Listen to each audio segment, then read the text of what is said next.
Assalamualaikum warahmatullahi wabarakatuh. Oke, teman-teman, kembali lagi bersama saya Muhammad Rizky Pratama Putra dari KKN 14 Win Sunan Ampel, Surabaya. Jadi, saya di sini akan bincang-bincang seputar judul kami, yaitu Spirit Indonesia dalam Pengoptimalan Produktivitas di Tengah Pandemi. Dan saya sekarang sudah bersama teman saya, Mas Afan Haikal. Apa kabarnya, Mas Afan? Alhamdulillah baik Mas. Alhamdulillah sehat-sehat G. Teman-teman di Iya rumah sehat. juga sehat-sehat insya Allah. Amin ya Rabbal alamin. Oke, dari di sini kita akan membahas seputar spirit Indonesia dalam pengoptimalan produktivitas di tengah pandemi. Seperti yang kita tahu, dengan adanya pandemi ini, pemerintah pun menerapkan kebijakan PSBB dan PPKM yang tentunya faktanya yang di masyarakat ini banyak menyebabkan kerugian untuk para pelaku usaha. Nah, di sini saya ingin bertanya ini kepada Mas Afan. Bagaimana pandangan Anda mengenai kondisi ekonomi masyarakat menengah ke bawah saat ini? Hmm, Kalau ditanya mengenai pandangan saya ya soal kondisi ekonomi masyarakat menengah ke bawah, jawaban singkatnya ya sedikit memprihatinkan gitu ya. Oh, Ya sudah memprihatinkan jelas, ya. iya sudah jelas sekali banyak eh, UMKM apalagi saat PPKM ini ya Iya, itu iya. kena dampaknya itu. Contoh sederhananya kayak di daerah saya sendiri ya, di lingkungan rumah saya sendiri. Saya tinggal di Sidoarjo ya, Kabupaten Sidoarjo, Kecamatan Sidoarjo. Di ini contoh simpelnya aja di kelurahan saya, di Kelurahan Gebang itu ya. Itu kebetulan lingkungan saya itu lingkungan banyak pengusaha gitu. Orang-orang pinggiran yang jualan-jualan UMKM, Oh, kayak warung orang dan lain sebagainya, tukang tempat makan itu, tukang tempat pentol tempat gitu. kuliner itu sangat banyak. Nah, gitu. Ah, Itu loh oke, oke. hal yang sepele seperti itu kena gitu. Saya pun sampai hafal gitu ya. Jadi dulu ceritanya di kelurahan saya, itu kelurahan saya itu sepi. Tapi lambat laun itu makin ramai dan justru malah jadi tempat kuliner. Tapi Oh. semenjak COVID ya bahkan karena PPKM ini itu langsung sepi lagi kayak dulu. Sama persis kayak Masya Allah. 15 tahun yang lalu gitu loh. Tutup gitu loh. Hmm, Bahkan ada ya warung warung kopi gitu ya langganan saya. Di daerah saya itu ramai tempatnya. Itu sampai tutup orangnya bahkan pindah nggak tahu kemana. kasihan tuh ya. Iya sampai udah angkat kaki beneran gitu. Itu berarti warga daerah situ yang jualan ya? Iya warga daerah saya. Hmm. Jadi keingat waktu masa kecil saya di depan sekolah kan ada kantor kelurahan itu ya. Banyak yang jual kayak pentol, balik kolas gitu, jual tempura. Ya Allah. Itu iya Oh, jadi di situ juga makin sepi terus iya bahkan banyak yang bangkrut gitu ya sekiranya ya. iya betul. Oh. Ini kapan hari juga saya Saya kan pun di konten kami sebelumnya kan itu mewawancarai salah satu pedagang. warga dengan profesi tukang parkir. Jadi Ah jadi gitu. bapaknya itu kayak dari tukang parkir tapi bukan tukang parkir resmi, kayak ada sama kayak di pasar-pasar gitulah, bukan kayak kayak di pasar-pasar gitu. Jadi dia cuman jadi tukang parkir di depan warung gitulah. Ada orang mampir warung, dia jaga motornya gitu. Jadi syukur-syukur ada yang ngasih gitu loh, bukan ditarif gitu. Nah, berhubung masa PPKM ini, jadi ya semakin jarang yang dateng gitu. Kasihan gitu Iya lihatnya. iya betul betul betul. Ah, Saya sampai kadang kepikiran gitu, gimana cara bapaknya itu survive gitu loh di tengah pandemi kayak gini. Lagian kan warungnya di tengah jalan, di tengah jalan sampai tengah jalan ditabrak. tabrak dong. Di itu di pinggir jalan Ahmad Yani itu, tahu kan, frontage gitu. Iya iya iya. Itu kan terusan dari situ Tahu tahu itu. tahu. Sedangkan PPKM darurat level 4 itu kan di depan situ ditutup plek Iya, gitu iya, mati iya. gitu jalannya. Hmm, Nah, kasihan sih, iya. gak ada yang lewat warung, gak ada yang lewat situ, gak ada yang makan di warung situ, kerjanya ya menurun drastis hasilnya. Betul, betul, betul. Oke. Ah, ini saya mau tanya lagi nih Mas, kira-kira apa saja ini faktor yang menyebabkan turunnya produktivitas masyarakat semasa pandemi ini, faktor-faktor lainnya. Eh, Kalau menurut saya ya, itu menurunnya produktivitas masyarakat. Kalau dari Oh. pandangan saya ini ditentukan oleh dua hal ya. Yang pertama, ya dari kebijakan pemerintah sudah jelas itu. Kayak pembatasan aktivitas masyarakat itu. Kalau yang kedua, itu kembali kepada diri masing-masing kalau menurut saya. Gitu ya. Mau produktivitas itu turun atau naik itu tergantung masing-masing individu sebenarnya.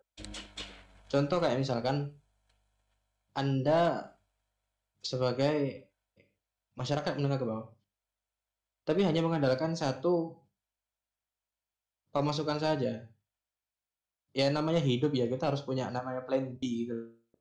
Income tidak bisa diandalkan dalam satu rencana saja. Buat alternatif plan gitu loh. Kayak misalkan saya ambil contoh, saya punya kerabat nih. Dia itu memang pekerjaannya itu mengharuskan untuk keluar kota. Karena ada kebijakan PPKM ya sudah buyar. Nggak punya opsi kerjaan lain gitu. Oh, Dan berimbas kayak ke keluarganya. kerjaan yang kayak transportasi gitu ya, sewa mobil gitu itu. Betul, iya. Salah satunya itu. Oh. Salah satunya seperti itu. Ya makanya kita juga harus itu ya, kooperatif sekeluarga gitu. Kita buat Iya, usaha lain lah, usaha kecil itu ngaruh loh. Sangat. Seperti masnya ini kan jualan roti gitu kan. Iya enggak? iya, saya jual roti di rumah.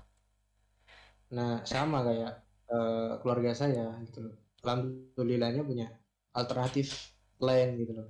Ibu saya juga jualan kue, kue kering, roti, Oh, juga jual terus kue. iya, mukena gitu juga jualan. Hmm, Itu. iya. Oh, sebenarnya sebenarnya kalau bicara soal eh, produktivitas kita ya sebagai mahasiswa itu juga harus perlu inisiatif itu juga sih. Ya, kalau kita terlalu mengandalkan kayak seperti ini kuliah daring, ya ya mohon maaf ya, kenyataannya seperti itu. Kita akan merasakan sendiri gitu loh.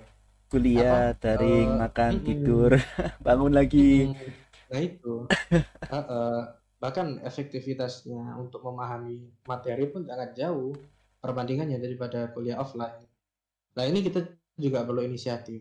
Dari situ juga saya sudah merasa nih dari awal-awal, waktu bahkan zaman PSBB dulu ya, waktu kita awal libur gitu, libur kuliah, itu saya nyari inisiatif lain. Ini kok daring rasanya kayak kurang nggak dapet apa ya, vibe belajar gitu nggak dapet gitu.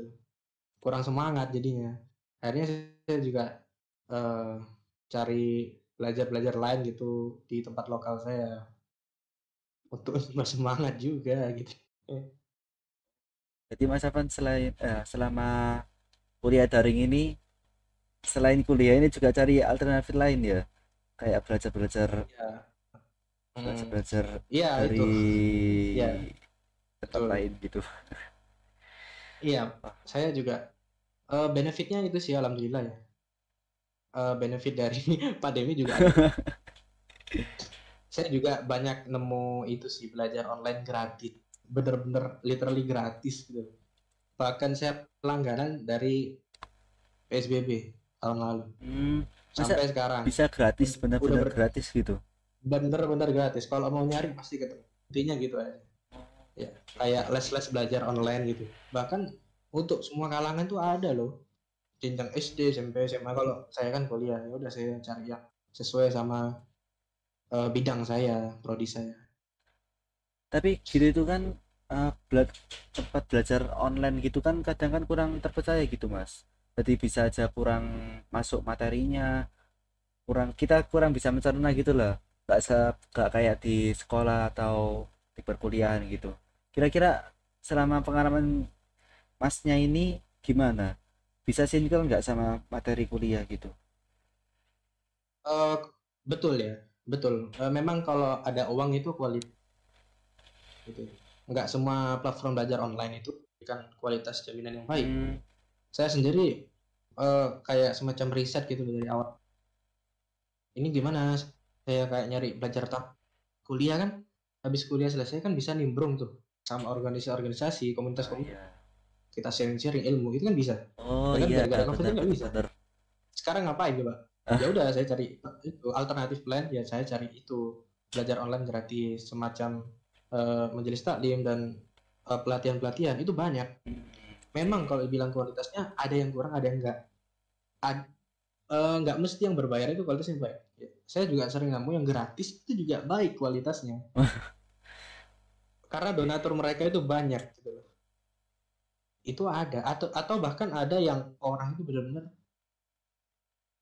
mengabdikan untuk masyarakat, Ada ngajarin yang kayak gitu ya ya? nggak mau dibayar gitu. Iya, Masya Allah. ya selama kita mau nyari itu ya mau gitu. Nyari pasti ketemu lah seperti itu. Jadi yang bisa saya tangkap dari pengalaman jenengan itu, selain kita belajar dari sekolah atau kampus gitu, maka baiknya kita juga cari alternatif lain gitu ya. Dan itu pun Betul, kita nggak betul. boleh sangat menggantungkan diri kepada instansi tersebut gitu ya. Jadi kita harus benar-benar Benar. mandiri dalam mencari ilmu, bukan hanya ngeplek diri ke sebuah instansi gitu. Betul.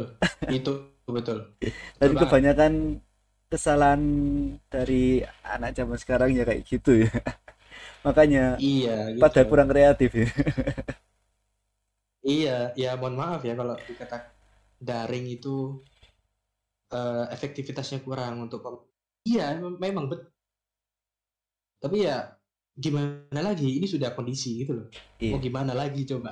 Gak ada pilihan Oke lain ya. oke. Kita harus gerak. Kita harus cari solusinya sendiri. Kalau cuma mengatakan pemerintah ya itu tidak punya inisiatif untuk maju gitu.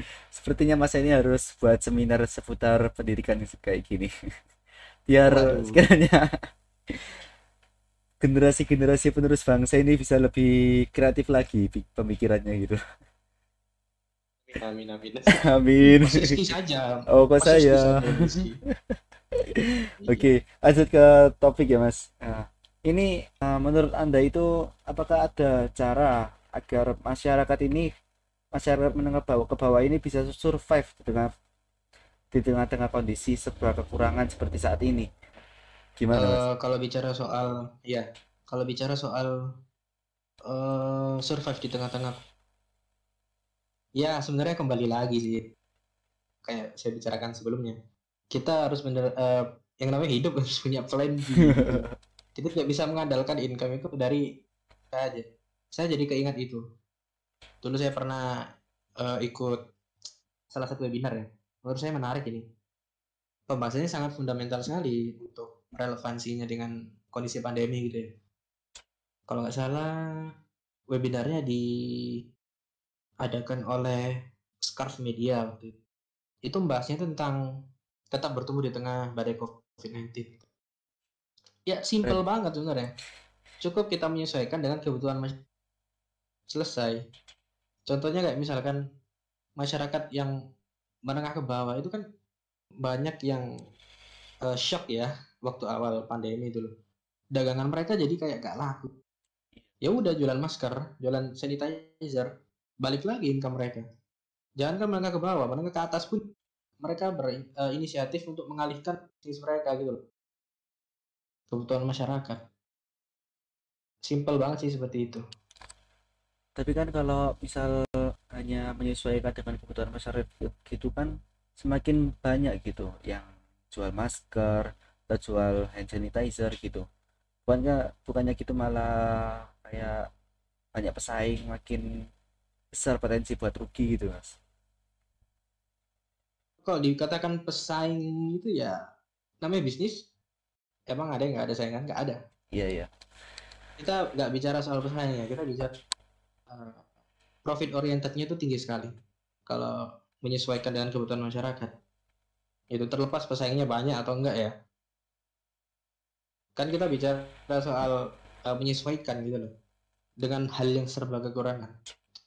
Kalau mengandalkan yang sebelumnya yang ternyata kemudian berdampak karena COVID, ya kita akan stuck di situ, stagnan terus.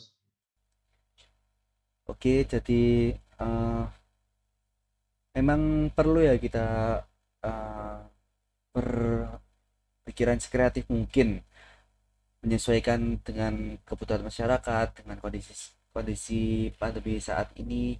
Tapi eh, memang tantangannya dari pesaing tadi Mas ya. Pesaing banyak, memang tantangan bagi pengusaha gitu ya. Oke, lanjut aja. Iya, Eh, Kira-kira apa nih yang dapat kita lakukan untuk membantu mereka sampai kita ya yang juga harus berjuang bertahan hidup dan harus berjuang memerangi virus COVID ini gitu. begitu.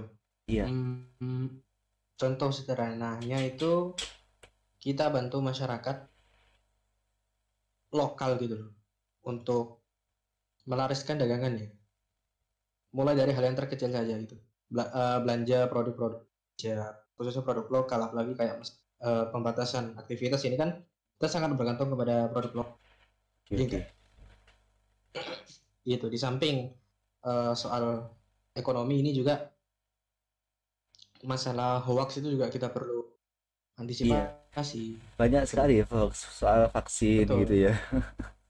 Nah, itu kan juga nanti ujung-ujungnya berdampak ekonomi lagi.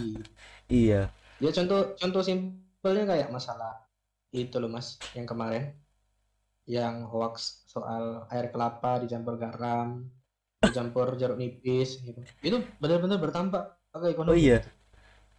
jadi Iya. kayak gimana itu Jadi waktu itu dampaknya? jadi kan waktu lonjakan kasus COVID-19 yang COVID Delta kemarin tuh. Nah, itu udah otomatis ngerakin masyarakat nyari alternatif lain apa untuk melindungi diri gitu loh. Terus muncul kan mitos-mitos, salah satunya ya soal itu pesan berantai itu loh di WhatsApp yang racikan air kelapa dicampur garam, perasan jeruk nipis, itu bisa basmi corona. Wish, Dijamin 1 jam udah mati corona. keren. Wah itu iya nggak lama kemudian gitu. Di 2 pekan pertama di bulan Juli Maret itu langsung terjadi lonjakan tuh pembelian air kelapa di Indonesia, seluruh Indonesia. Keren ya. Itu iya, jadi apa efeknya? Kelapa itu jadi mahal. Gitu loh.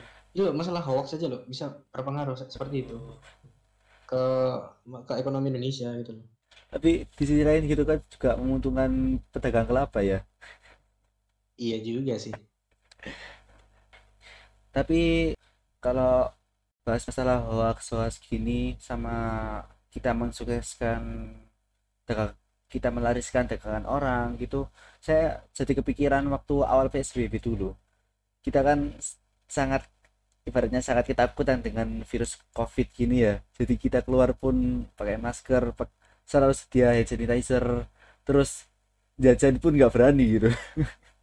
Jadi kasihan sama Betul, pelaku betul. usaha kayak jual bakul pentol, batagor gitu. Padahal saya dulu sukanya beli batagor gitu ya. Waduh. Tapi saya lihat akhir-akhir ini dari tahun 2021 ini mulai banyak lagi yang beli pentol, beli batagor gitu. Tapi ya tetap jaga prokes gitu.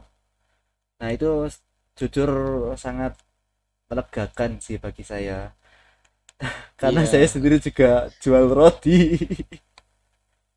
iya sama. Orang tua saya juga dagang. Emang itu butuh waktu sih ya masyarakat. Sekarang sudah gimana? Sudah mulai terbiasa. Gitu. Tapi melonggarkan juga ya jangan. Iya, Prokes tetap harus dijaga gitu. tapi kadang itu saya juga sering ngerasa gitu sama orang-orang yang nggak patuhi prokes gitu.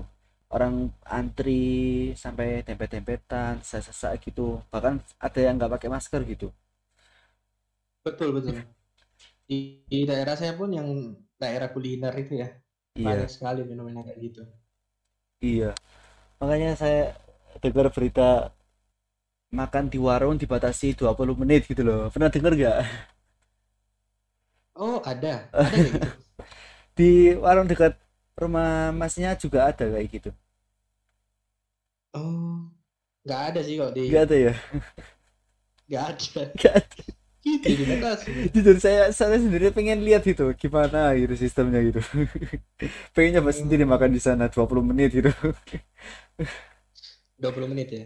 dua Kira-kira puluh kalau menit kalau lewat dari 20 menit dioper apa enggak gitu atau deliver sapu atau apa gitu. Ditarik makanannya ya Allah, belum selesai makan juga. Iya, lebih takut waktunya habis ya. Iya. Oke, Mas. Kira-kira cukup sekian. Terima kasih untuk teman-teman semua juga yang sudah bersedia menonton konten kami ini. Semoga waktunya bermanfaat dan semoga konten ini juga bermanfaat buat teman-teman semua. Sekian dulu dari kami. Terima kasih. Wassalamualaikum warahmatullahi wabarakatuh.